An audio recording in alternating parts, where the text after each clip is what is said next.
নমস্কার বন্ধুরা, welcome to my channel power of universe. আজকে আমি আপনাদের সবাইকে মকর রাশির ফেব্রুয়ারি মাসের রাশিফল সম্পর্কে বলবো। তবে ভিডিওটি শুরু করার আগে আপনাদের সকলের কাছে আমার একটাই নিবেদন যে যারা আমার চ্যানেলে নতুন আছেন তারা আমার চ্যানেলটিকে সাবস্ক্রাইব করে নেবেন এবং ভিডিওটিকে শেষ পর্যন্ত না টেনে দেখার অনুরোধ রইল। মকর রাশির যেসব জাতক জাতিকারা আছে তারা কিন্তু সাধারণত একটু একগুঁয়ে ধরনের, একটু একরোখা ধরনের হয়ে থাকে এবং এরা কিন্তু নিজের লক্ষ্যে পৌঁছানোর জন্য যতদূর দরকার ততদূর করবে। সাধারণত এদের মধ্যে বেশিরভাগ জাতক জাতিকাদের দেখা গেছে যে এরা কিন্তু একটু নির্দয় প্রকৃতির হয়ে থাকে, মানুষের প্রতি সমবেদনা এদের কম থাকে। এরা আবার মানুষের চাইতে বস্তুর ওপরে ধ্যানটা বেশি দেয়, অর্থাৎ মানুষের প্রতি এদের কিন্তু সেই টান বা ভালোবাসা খুব কম দেয়। তবে সব জাতক জাতিকার ক্ষেত্রে নয়, কিছু কিছু মকর রাশির কিছু কিছু জাতক জাতিকাদের মধ্যে এরকম ধরনের প্রভাবগুলো দেখা যায়। এরা কিন্তু অর্থ খুব কামায়, কিন্তু সেই সাথে এদের ব্যয়টাও প্রচুর হয় এবং সেই অর্থ যেটা এরা কামায়, এই অর্থটা কিন্তু এরা শুধুমাত্র নিজেদের ওপরেই ইনভেস্ট করতে ভালোবাসে। আবার কিছু কিছু জাতক জাতিকাদের দেখা গেছে যারা অর্থও কামাচ্ছে এবং সেই সাথে সে অর্থকে নিজের ওপরে দেয় না, অন্যদের ওপরে ছড়িয়ে দেয়। সেই জন্য আমি বারবার করে বলছি যে এটা কিন্তু আমি সবার ক্ষেত্রে বলছি না, কিছু কিছু জাতক জাতিকাদের ক্ষেত্রে দেখা গেছে। প্রতিটা মানুষের ভিন্ন ভিন্ন চারিত্রিক বৈশিষ্ট্য থেকে থাকে, তাই কিছু কিছু ব্যক্তিদের মধ্যে এরকম ধরনের মানসিকতা দেখা যায়। বন্ধুবান্ধবদের সাথেও কিন্তু এদের সম্পর্ক বিশেষ একটা ভালো থাকে না, তার কারণ হচ্ছে এদের এই একরোখা এবং একগুঁয়েমিপনার জন্য। এরা মনে করে যে আমি যেটা বলছি সেটাই সর্বশেষ এবং সঠিক, আর আমার উপরে কোনো কিছু চলতে পারে না, যে জিনিসটা খারাপ। যেই কারণে এদের কিন্তু বন্ধুদের সাথেও সম্পর্ক বিশেষ একটা ভালো থাকে না। এবার আমি আপনাদের বলতে চলেছি মকর রাশির ফেব্রুয়ারি মাসের রাশিফল।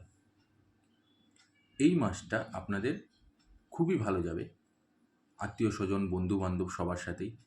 বন্ধু বান্ধবদের সাথে আপনাদের দীর্ঘ যাত্রারও যদি কোনো প্ল্যান থেকে থাকে সেটাও আপনাদের সফল হবে।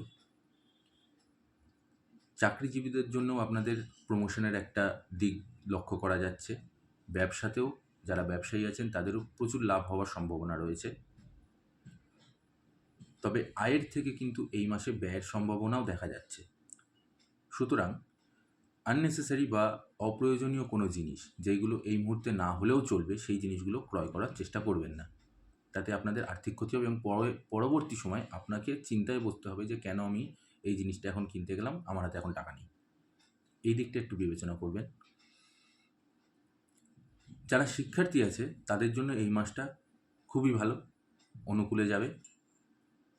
শিক্ষায় সাফল্য লাভ হবে এবং শিক্ষার জন্য হয়তো বাইরেও যেতে হতে পারে।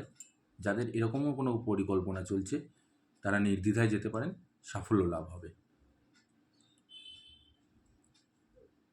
বিবাহিত যারা দম্পতি আছেন, স্বামী স্ত্রীর মধ্যে প্রেম বাড়বে, ভালোবাসা বাড়বে, সম্পর্ক আরও সুমধুর এবং শক্ত হবে, বিশ্বাস বাড়বে একে অপরের প্রতি। তবে স্ত্রীর শারীরিক অসুস্থতার একটা দিক দেখা যাচ্ছে, তাই সেই দিকটা একটু খেয়াল রাখবেন।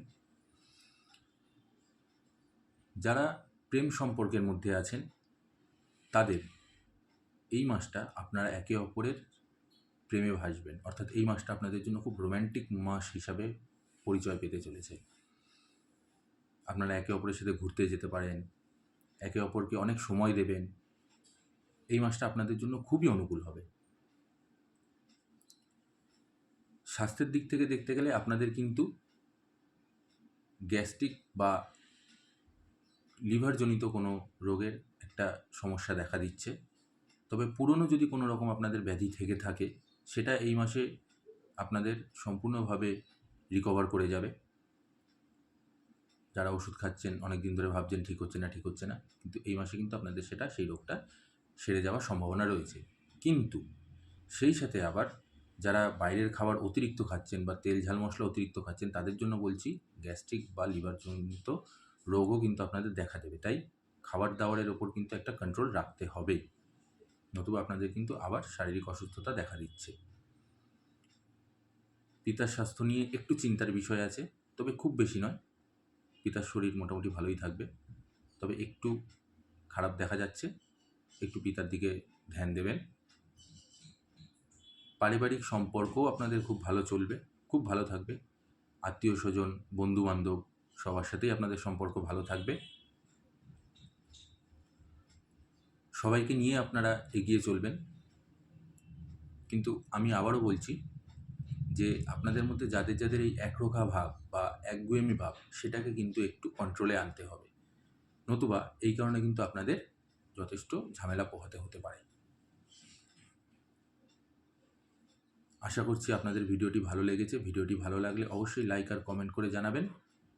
আর যারা নতুন আছেন তারা আমার চ্যানেলটিকে সাবস্ক্রাইব করে নেবেন।